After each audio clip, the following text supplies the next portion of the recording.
Please, thank you. I don't have, my dad had a famous whistle that would just get everyone to pay attention, and I sadly did not get that gene. But I'm so happy to be here to welcome you to this wonderful day, and thank you all, friends and supporters of the Conservation League. Without all of you, we and your generous support, none of this would be possible. And it wouldn't be possible either without the generosity of Charles and Celeste Patrick and Patrick Properties, who have so generously allowed us to use this beautiful home and well, event space and garden, and then also Snyder and Tech for their assistance, and especially for the tent and the heaters, which are coming in quite handy on this beautiful but very brisk afternoon. Before I get started, I just want to acknowledge all of the other members of the board who are here today. So if you could just raise your hands, board members, that would be wonderful. They're scattered around. And we also have most of the staff of the Conservation League and many former staff here today. And I'd love for them to raise their hands as well and take a look around and see, yes.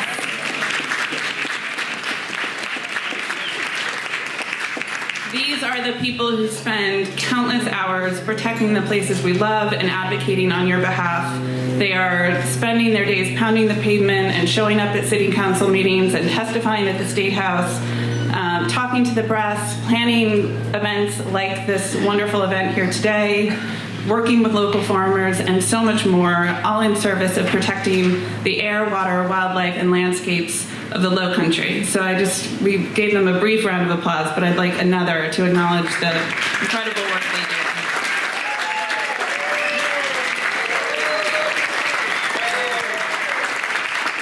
So this afternoon, we are coming together to welcome Laura Cantral and to say goodbye to Dana Beach, and most of all to celebrate this organization that Dana created and has built over the last almost 30 years into the conservation powerhouse that it is. Dana, it has been such an honor to serve on this board and to learn from you how to get things done. In truth, that lesson started for me a long time ago, and certainly longer than I've been on the board and even longer than I've lived in the Lowcountry. As has possibly been the case for many of you, Dana Beach and the Coastal Conservation League were sort of seminal figures in my life for as long as I can remember. I am, as you can probably tell, not a native of the Lowcountry. I grew up in New York City, but Dana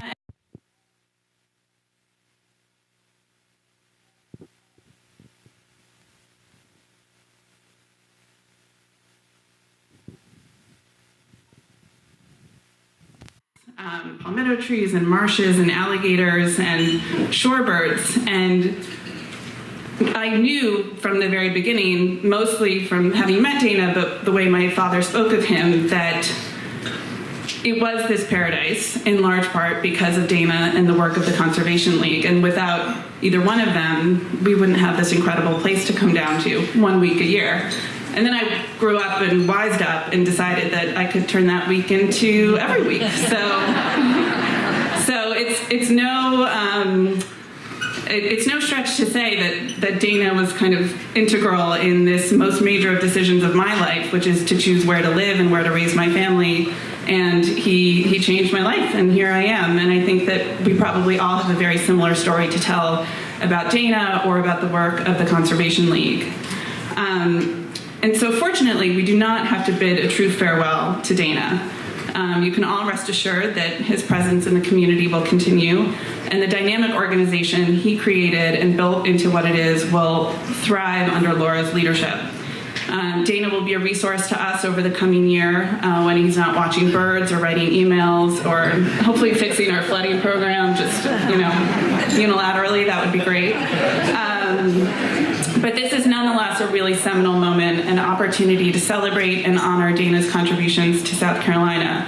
And to do so, we created the Dana Beach Natural Habitat Conservation Fund, which I'm thrilled to announce has raised to date more than $416,000.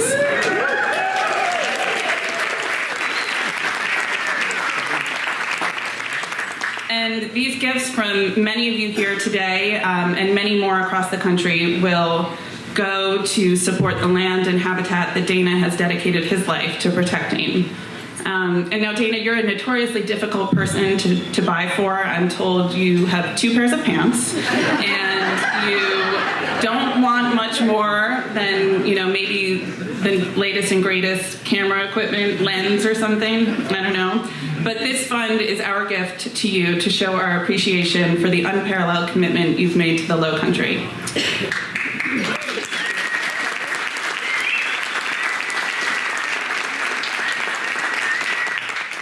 Before we hear from Dana, I am very happy to say that you all get to meet the woman who is going to take the Coastal Conservation League to the next level.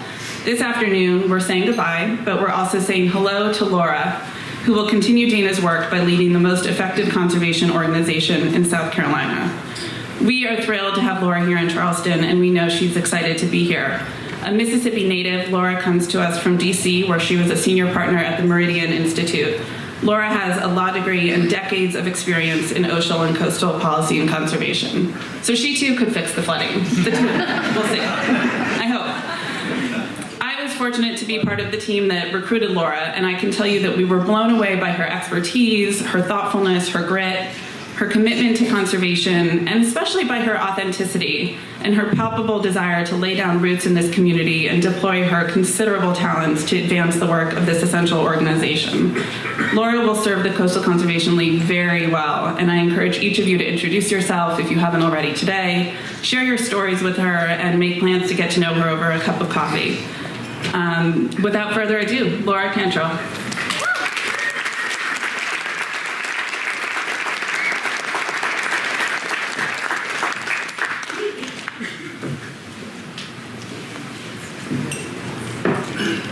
Hi, everyone.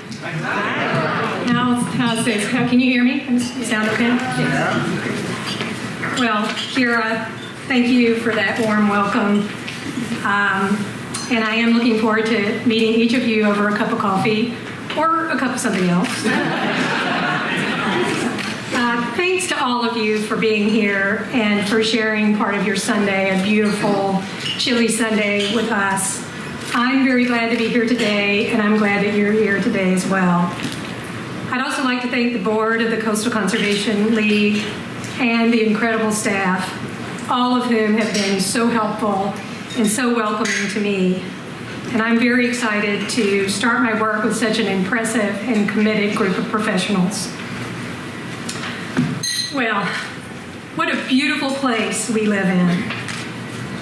I can say that as of about a week ago, a week and a half, the day of the snowstorm to be exact, when my husband Ralph and I moved into a house just a few blocks from here. We can walk everywhere. I can walk to the Conservation League offices. So I'm really proud. I'm so proud that I can say that now that I'm going to say it again. What a beautiful place we live in. And I can't wait to do my part to protect this amazing place. I want to share a little story with you.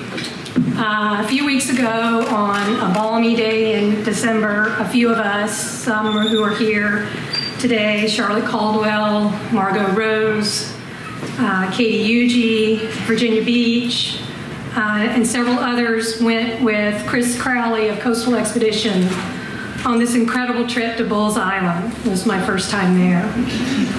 And well, I have to tell you, I was completely blown away by the beauty of this special and magical place. We saw birds, so many birds, including a loon, a long-tailed duck, lots of other ducks, and even a young roseate spoonbill on the wing, another first for me. We walked the eerily beautiful Boneyard Beach, and we experienced one of those stunning low country sunsets. You know the one I'm talking about, that lit the sky on fire and reflected the scarlet and the pink and the golden hues in water that was like glass. What can I say? I was in love. I'm so grateful that I could make that trip to Cape Romaine, one of the last wild places on the entire eastern seaboard.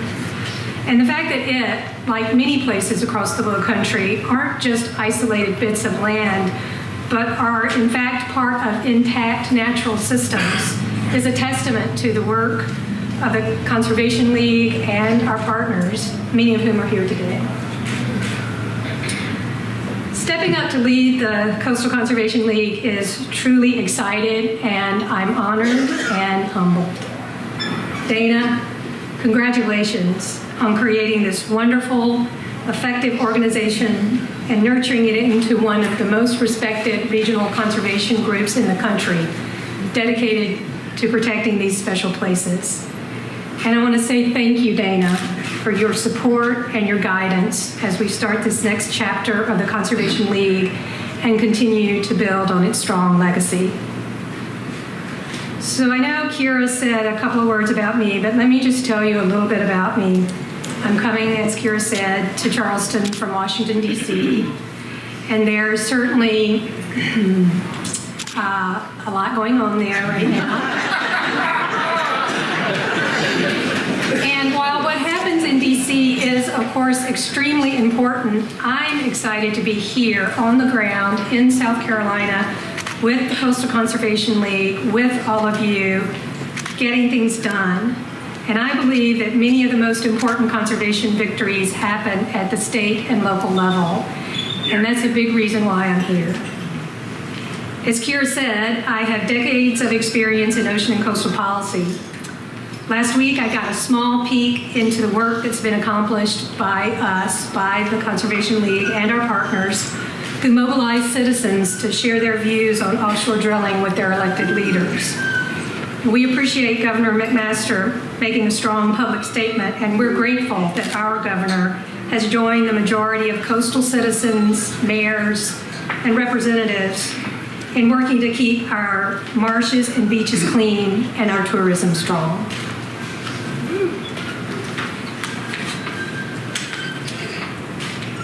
Now, as I come into this new role, obviously, I'm going to need your help. Today, I'm asking specifically for two things at least for now. First, I'll need your advice and your wisdom. I know that so many of you are the ones holding the line with us, speaking up at city council meetings and at the State House, writing letters to the editor, spreading the word in your communities that conservation matters. The Coastal Conservation League has always been an organization that helps communities, that helps people protect the places that matter to them. And so I need to hear from you. Second, I'll need your ongoing support so we can continue to serve as the watchdog, to sound the alarm, to bring policy experts to the table, and to make things happen. The Conservation League has worked hard to preserve places like Sandy Island and East Edisto, and we have a lot more work to do. Your support is essential to protecting the places that we hold dear. So I want to wrap up by saying thanks again for being here. If I haven't gotten a chance to speak with you, let's go get that cup of coffee or a cup of something else. And let's get together. Let's roll up our sleeves together. I'm looking forward to knowing you, and I'm looking forward to working with you on behalf of the Low Country. And now I'm going to turn the microphone over to Dana. I know we're all excited and looking forward to hearing what he has to say. So please join me in celebrating this remarkable man and this remarkable organization.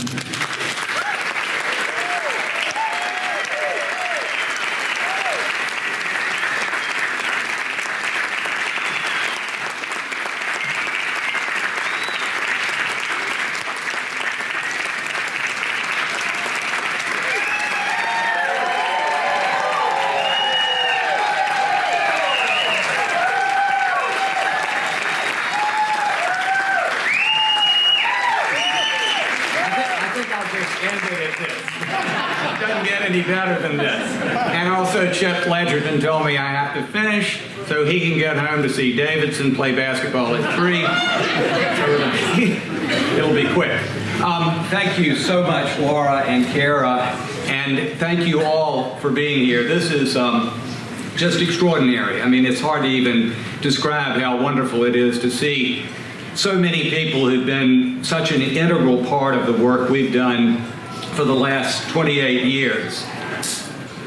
You're especially kind to be here on a day that is my favorite on Sunday afternoon, to be out in nature, not so much standing in a tent, although this is certainly a beautiful tent to be standing in.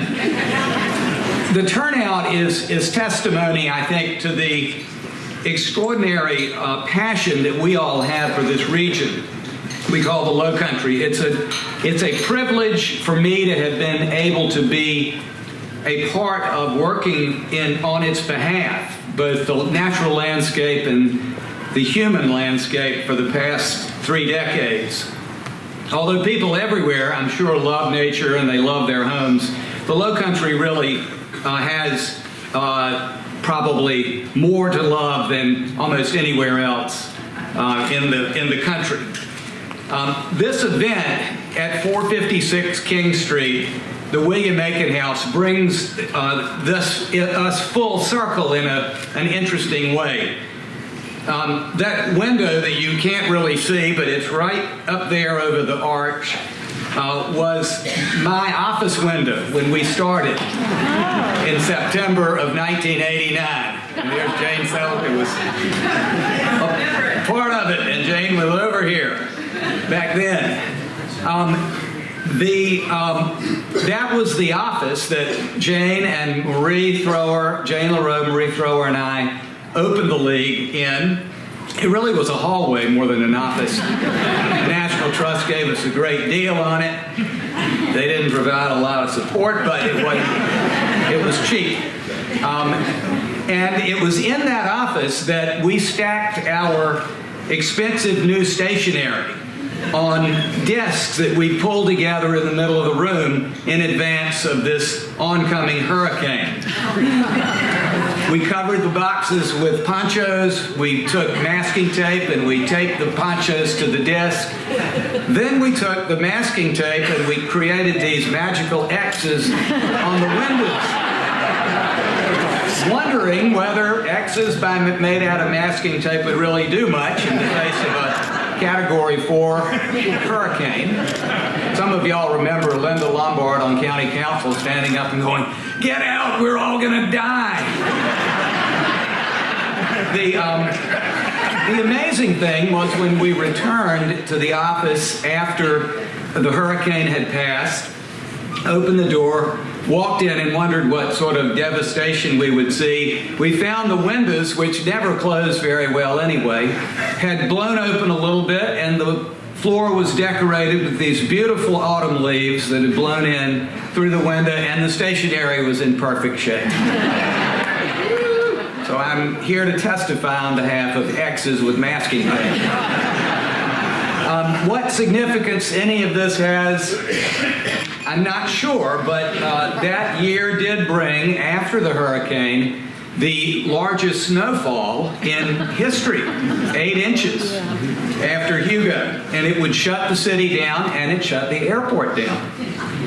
Maybe this had something to do with the fact or the observation that it would be a cold day in Charleston before anybody started a successful environmental advocacy. Or that it would be a cold day in Charleston before I stepped down as executive director. But here we are. And it's been cold. 28 years and 4 months later, after another blockbuster hurricane, the third heaviest snowfall in recorded history in Charleston. And the question to me is, what does it all mean? And the answer is, I have no idea. But I do want to take the opportunity to answer a few questions that I know many of you have been thinking about. Maybe you've thought about them a lot. One is, are you going to keep writing your folks' emails? The answer is yes. Now, some of you may be thinking, are you sure you don't want to take a short break or maybe shorten them a little bit so you'll have more time to do other things? So don't worry, I'm going to make sure you have these treasured communications at the beginning of every week. The second question is what exactly are you going to do? And the answer to this is a little bit more involved. I'll be on the staff for a year during the transitional period, helping Laura and others, the rest of the staff, in whatever they need during this period of transition. Some of you know that Virginia is writing a history of the Conservation League, which will come out on our 30th anniversary year, which will be next year. With her help and with her merciless editing, and it is merciless, but it's good, I'm going to write an extended introduction and an epilogue. Now, Winston Churchill is reported to have said, "History will be kind to me because I will write it." My version of that is history will be kind to me because my wife will write it. But I may have to start, I have to be kind to my wife, which means maybe I'll have to buy her some birthday presents, which could be something of a shock after 35 years. I also plan to work with Margot, who will be chairing our campaign, moving now from board chair to campaign chair, and with Nancy and with Laura on fundraising. Now, I know some of you are saying, please take a break from fundraising. But sorry, no luck. I'm going to spend time this year tracking down every person here who I know is on pins and needles, wanting to hear personally about our capital campaign. You'll hear from us. The privilege of working on conservation in the Low Country is not just about helping protect some of the most iconic places on the planet, like DeVoe Bank, and the pelicans and skimmers, or the Francis Marion National Forest with the black bear and with the red-cockaded woodpeckers, or Cape Romaine with long-billed curlews and bottlenose dolphins. That would be enough of a privilege, but really, it's also about being a member of a remarkable community of people, many of whom are here, who've come together around the urgency of defending this region. The unifying power of the coast, of the Low Country, binds people across political parties, across economic and racial lines, and across a geography that stretches from North Carolina to the Savannah River. I can honestly say that when it comes to dealing with threats like the proposed coal plant on the PD River, Mary Edmonds here, I think, Nancy Cave, the Global Gateway, the development of places like Sandy Island, Bendon Plantation, and Captain Sam Spit. Paula Feldman is here, one of our team on that. Angel Oak, John Hope is here, and Ashley Demosthenes is here.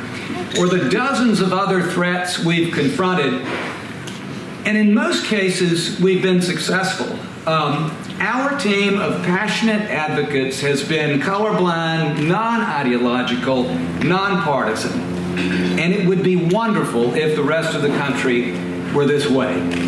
And perhaps we will move in that direction. I'm optimistic. Run for president.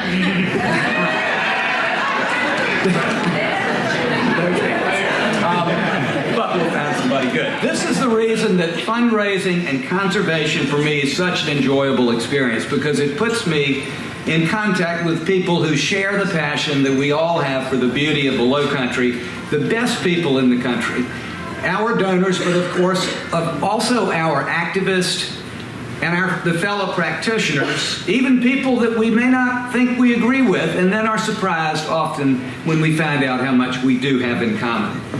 In deference to your attention span, I'm not going to mention even a fraction of the people who've made this job, my job, so fulfilling, energizing, regenerating, and inspiring. But a few examples come to mind, some of whom are not with us anymore.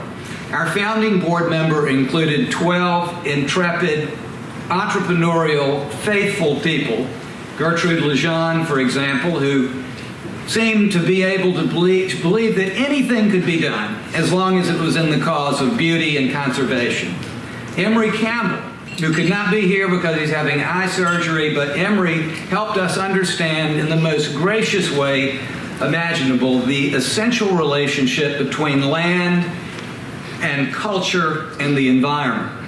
Ethel Jane Bunning, whose love of nature translated into a passionate generosity and a belief that we all had a deep responsibility to protect our homes.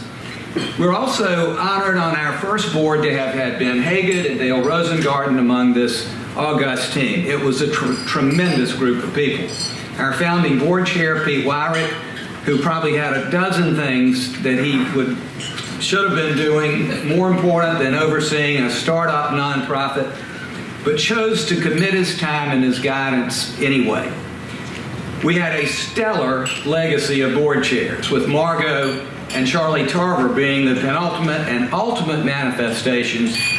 Carol Irvin bravely followed Pete and oversaw our growth to 20 professional staff members in 4 offices by the end of the 1990s.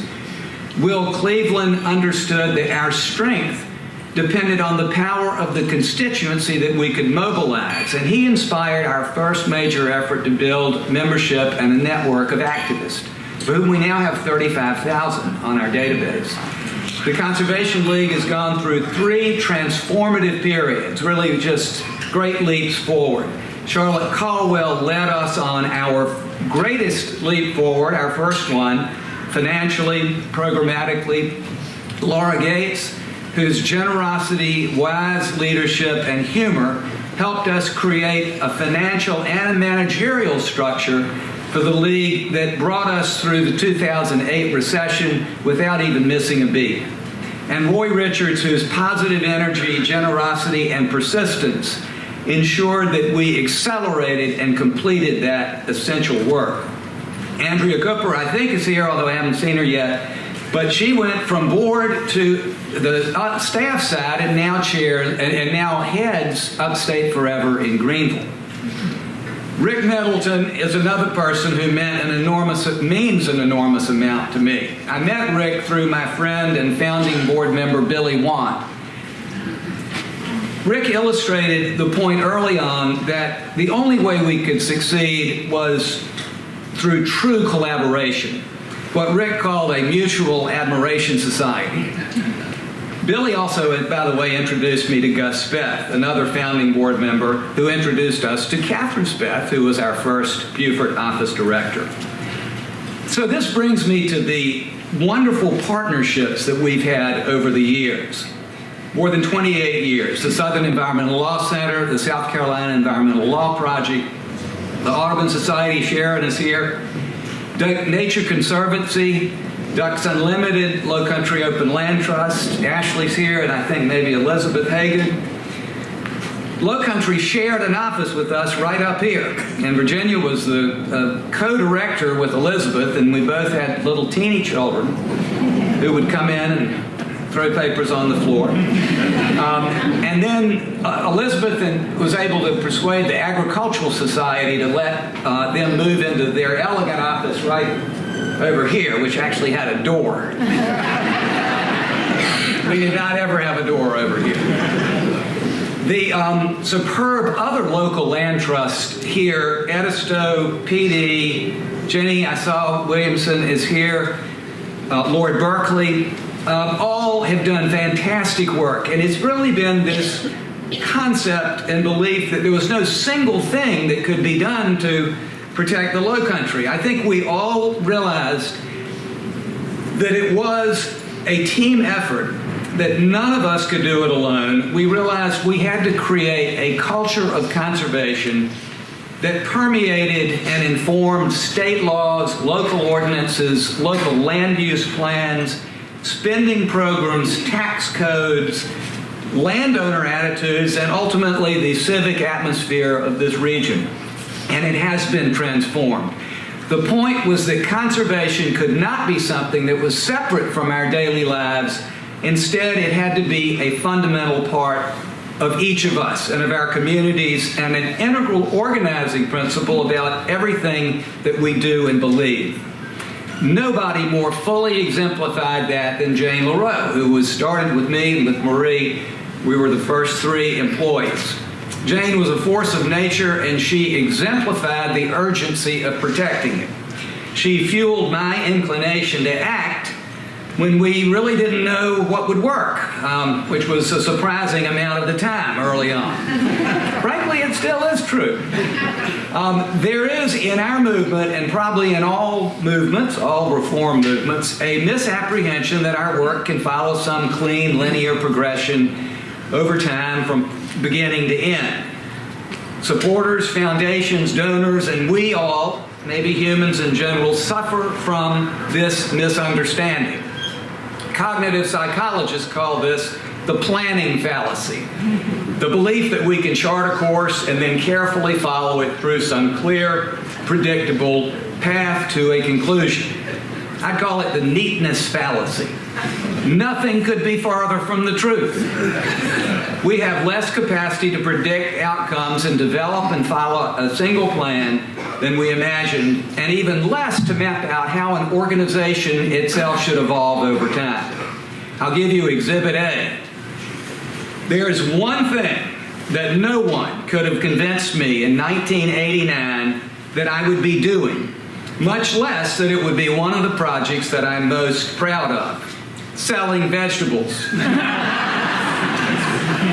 I think our board would agree with that, given the vigorous discussion we had before we started Grow Food Carolina. But Grow Food passed the $5 million mark in sales this year.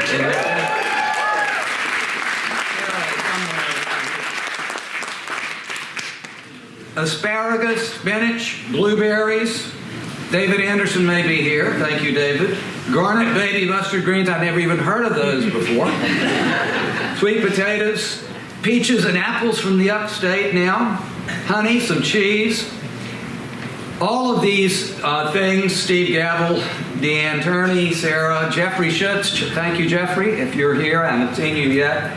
80% of this $5 million went back to farmers. So $4 million, local farmers who are providing local restaurants, grocery stores, and schools with fresh food, and who also have a strong reason, financial reason, to continue farming rather than selling to development, thereby augmenting the land protection program and underscoring the connection between food, land conservation, and a healthy environment.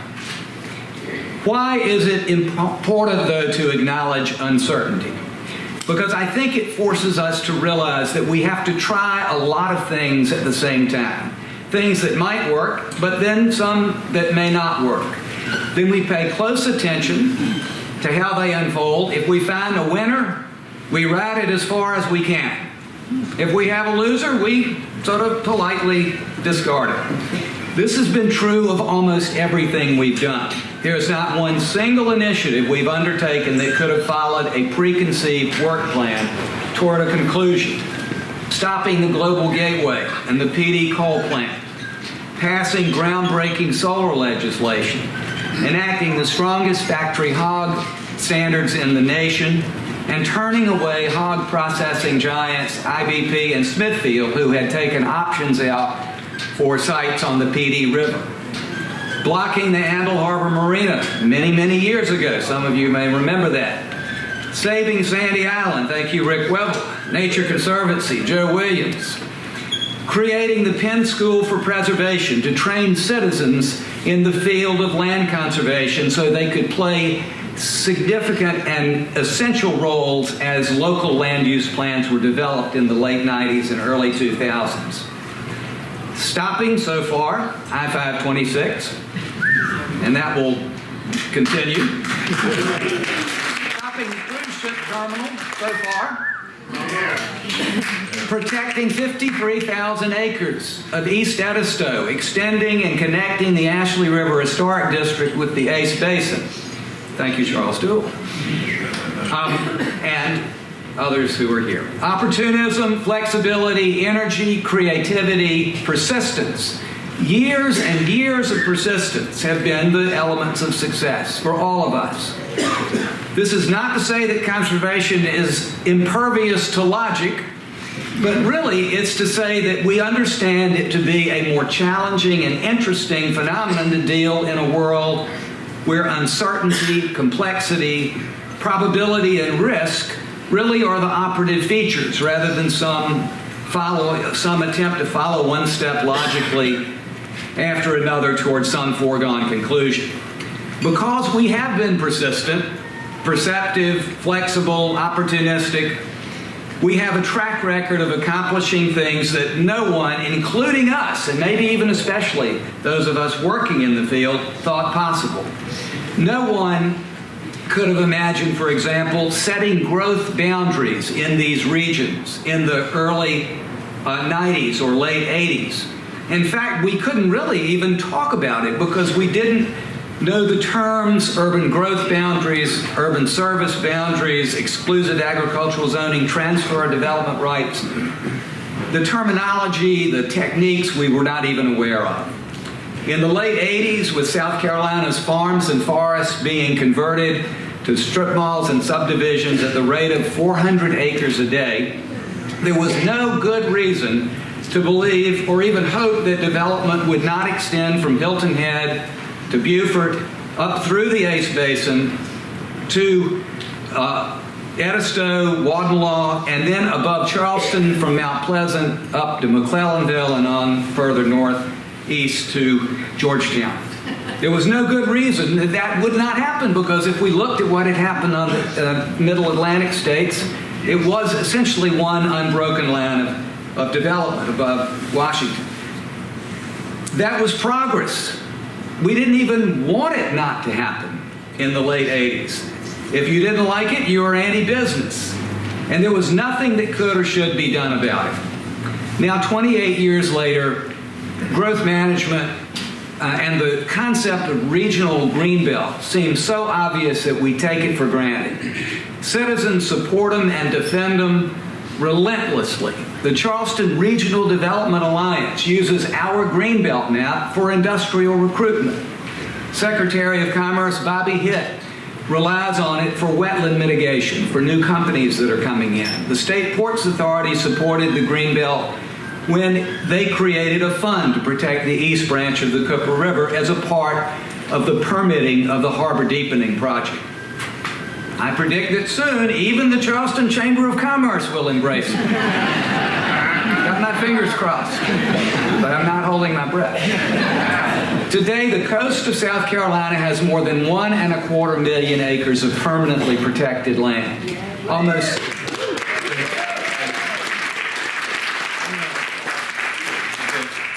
300,000 acres of land that is zoned for agricultural use, to another 200,000 that are outside of urban boundaries, therefore not eligible for urban infrastructure, which, by the way, as y'all remember, I'm sure some of you do, in the late 80s, early 90s, if you had a piece of property, you could pretty much get a sewer line strung out to it if you knew somebody on the city council. Local governments and the state have spent more than $750 million on land conservation through Beaufort County's Rural and Critical Lands Program, through Charleston's Greenbelt Program, and through the State Conservation Bank. All programs we helped envision, design, implement, and we protect them. And again, when I say we, I mean we, the conservation movement. We protect them year after year. In 1990, the idea that these accomplishments could have been achieved by a few small organizations with a tiny staff. In the case of us, 3 people, at Ducks Unlimited, 2 or 3, at Nature Conservancy, 3 or 4, the Land Trust, maybe 1 or 2 each. A dozen people, really, how could a dozen people have possibly hoped to change the future of an entire region? Well, Margaret Mead's comment, of course, comes to mind. Never doubt that a small group of thoughtful, committed citizens can change the world. Indeed, it is the only thing that ever has. But of course, it was far more than a dozen. It was the 300 people who joined the Conservation League in response to our first mailing in 1989. It was the couple of thousand people who were members of the other organizations who had been here, who were already here. The Land Trust, founded in '86, Nature Conservancy's office in the mid-early 80s. All told, though, a few tenths of 1% of the population changed the course of history. Besides lacking the language to talk about growth management and conservation, there was the widely held belief that the powers controlling the state, promoting uncontrolled growth, were simply unbeatable. That belief permeated our psyche. I can't tell you the number of times I heard the comment, "It's a done deal," when we opposed the Global Gateway. No one had ever beaten the State Ports Authority before. When they wanted to do something, they did it.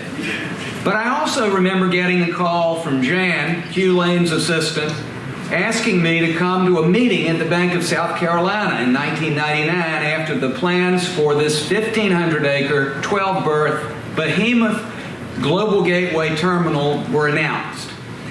And I remember Hugh saying, "This project will do enormous damage to this region, to the quality of life and the environment. We've got to do something to stop it."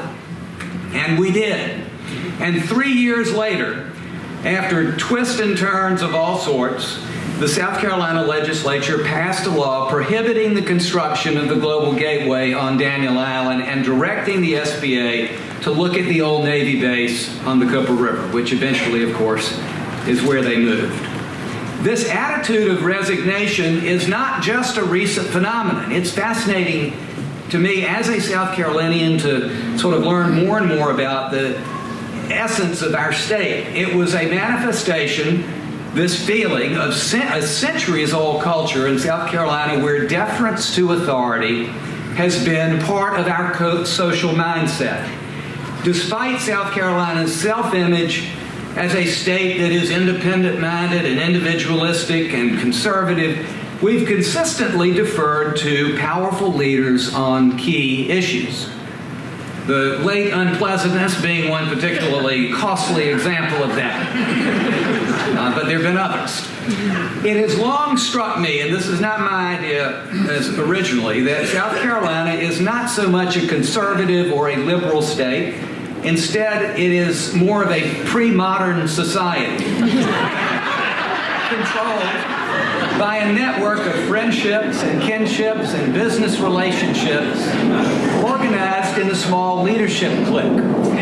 We're beginning to see how all of this works, especially due to the fantastic reporting from the Post and Courier, which another installment came out this morning. And the energy sector is just one area to appreciate that decisions made in this type of sort of tribal arrangement do not represent the fact-based, analytical, dispassionate weighing of evidence that we all learn about in school and that we are told is how decisions are made and have been made in America. Now, it's difficult for some people to appreciate and really grasp how this is how things work. We have wonderful supporters here, some of whom are not from here, who just don't get it. They don't understand the way things are done in South Carolina. They see decisions being made and actions taken or not being taken that simply defy logic. Some of them become discouraged and skeptical about our ability to deal with cruise ships and flooding and to accelerate efforts around land conservation, transportation, and growth management commensurate with the threats. All things that to them seem, and to us, fairly straightforward and relatively achievable, if sometimes expensive, solutions. Like us, these people are deeply concerned about the future of the region. They want to see work plans, timelines, benchmarks of progress, and other proof that this work can be done and that it will be done quickly, ideally in less than 18 months. I'm sorry when I have to tell them that things don't work that way here. Linear solutions do not exist, probably anywhere, but less so here than some other places.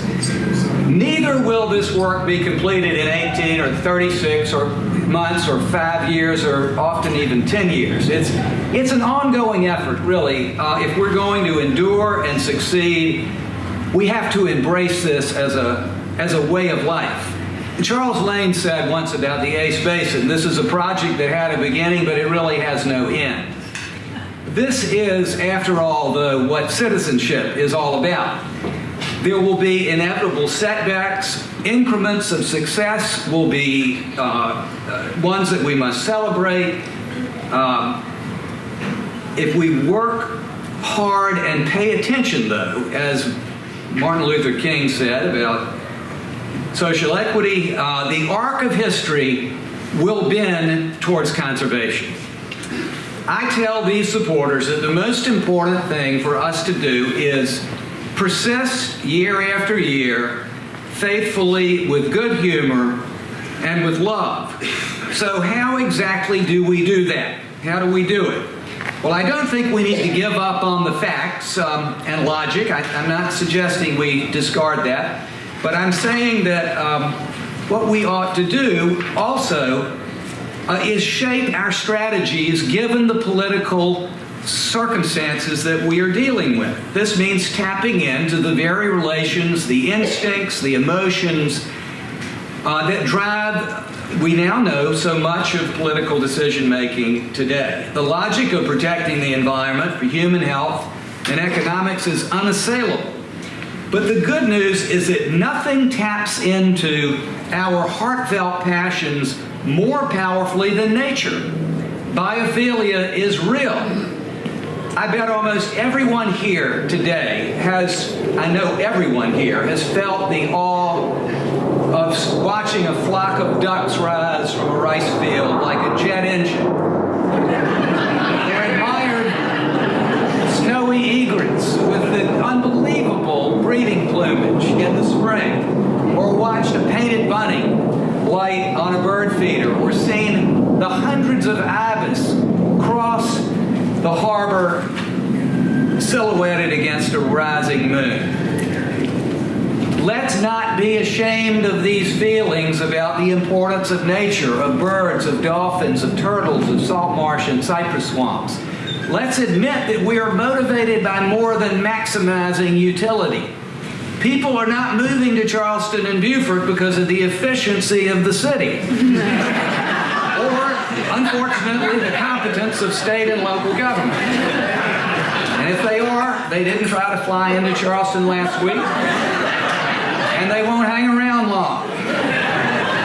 We are moving here because something about this place, whether it's the natural landscape, the history, the human culture, something strikes them as authentic and beautiful and real. I think there may be nothing more reliable than our instincts about the goodness of beauty and the importance of protecting it. This is our challenge and our charge. Things that really matter, that cannot be recovered if they are lost, are threatened now as never before. These are the things that provide the foundations for things that we do measure, like economic growth and development and job creation. The challenges we face are in some ways more daunting than any we've faced before. The largest, of course, is climate change, manifests locally in the dramatic increase in flooding. But on top of that, each of our three coastal metropolitan regions, Hilton Head and Beaufort, Charleston, and Myrtle Beach, is growing faster than ever with the potential to do great harm to the environment and quality of life. I think you know these three metro areas are the three fastest growing on the eastern seaboard. The good news is that the Conservation League and our movement, but I will say the Conservation League, I know, intimately better prepared than ever to deal with these challenges. Our staff of 35 people, including Grow Food, is the strongest we've ever had. And I especially want to say and thank and express my confidence in our leadership team. You know, Nancy Apple, Lisa Taransky, Tina Allen, and Sarah Clout. Tina, our CFO, keeps us legal. Nancy, our development director, keeps us rich. Sarah keeps us healthy. And Lisa keeps us focused, and she keeps us laughing. We have a great group, and everybody in the organization is really just, to my way of thinking, the best we've ever had. Our board is generous and wise, and many of y'all are here, so you know, of the board members are here, so you know that. With an endowment of more than $10 million, We have the financial resources we need to sustain the fight year after year. We have a supremely qualified new director in Laura Cantral, and you heard the manifestation of Laura's competence in a very short but very compelling speech a minute ago, and you'll hear a lot more later. And I cannot tell you how confident I am and how delighted I am in the choice the board made and that we all made. But even with such a remarkable group of people, ample financial capacity, and an exemplary track record, the future of the planet still hangs in the balance, and anybody who isn't focused on this is not paying attention. I ran across this quote by the theologian Reinhold Niebuhr many years ago. It shaped the way I thought about our challenges, how we can go forward in life and in this movement with confidence. And I continue to draw inspiration from it today, and Bert Keller will tell you I draw inspiration from it every time I give a talk around him. But I'll read it to you again. Niebuhr said, "Nothing that is worth doing can be achieved in our lifetime. Therefore, we must be saved by hope. Nothing which is true or beautiful or good makes complete sense in any immediate context of history. Therefore, we must be saved by faith. Nothing we do, however virtuous, could be accomplished alone. Therefore, we must be saved by love. No virtuous act is quite as virtuous from the standpoint of our friend or foe as it is from our own standpoint. Therefore, we must be saved by the final form of love, which is forgiveness. We can never extinguish our need for forgiveness. Our generation can't. But with hope, faith, and love, and the conviction to fight for those things we cherish, we can leave this place as radiant and magnificent and abundant for future generations of all species as it is for us today. Thank you all for joining us in this battle for this worthy cause, and thank you for coming.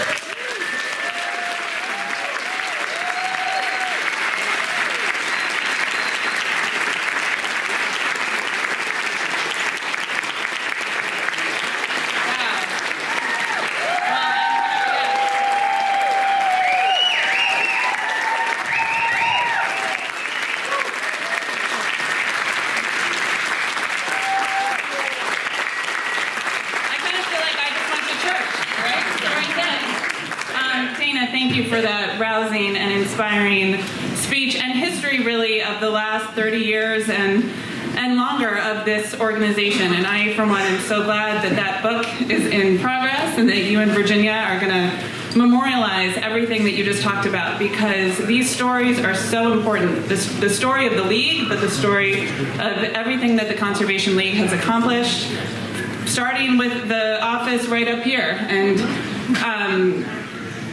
when I think about story, it's so important that we hold on to what we've learned and to what we've experienced and carry it into the future as we write our new stories. And that is what today is about just as much. And I can't wait for the next chapter of the Coastal Conservation League, the new stories, the new characters, new heroes and heroines that are going to be leading this Conservation League and really this movement into the future. And speaking of stories, I think all of you saw in your programs, you have a little note card on which to write your tributes to Dana and your hopes for Laura. So I hope you will fill those out, and I think there are baskets or staff are going to be collecting them as you leave. And we will make sure to compile them and give them to Dana and Laura to commemorate, to reflect, and to inspire the next many chapters of this incredible organization. So thank you all again for coming out on this chilly afternoon, and I hope you have a great rest of your day. Thanks.